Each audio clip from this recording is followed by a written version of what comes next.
গাড়ি বাড়ির মালিক বানাইয়া দেন, ক্ষমতায় বসাইয়া দেন, ধন সম্পদের মালিক বানাইয়া দেন। কিন্তু রবিয়া ইবনে কাব ডাক দিয়ে বলে, ও নবী, দুনিয়ার কোনো ক্ষমতা আমি চাই না।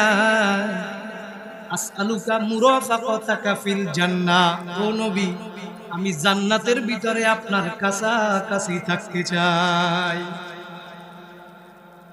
আল্লাহর রাসূল ডাক দিয়ে বলে, রবিয়া ইবনে কাব, আও গায়রা যালিক, তুমি কি এইটাই চাও জান্নাতে আমার কাছাকাছি থাকবা? বলে, হুয়া যালিক, ও নবী, আমি ওইটাই চাই। আল্লাহর রাসূল বলে, আর কি কিছু চাও না?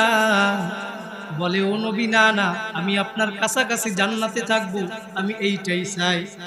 আল্লাহর রাসূল তখন ডাক দিয়া বলে, রবিয়া ইবনে কাব, তুমি যদি আমার কাছাকাছি জান্নাতে থাকতে চাও, ফাআইন্নি আলা নাফসিকা বিকাসরাতিস সুজুদ, তাহলে বেশি বেশি নামাজ পড়ো, সেজদা দাও।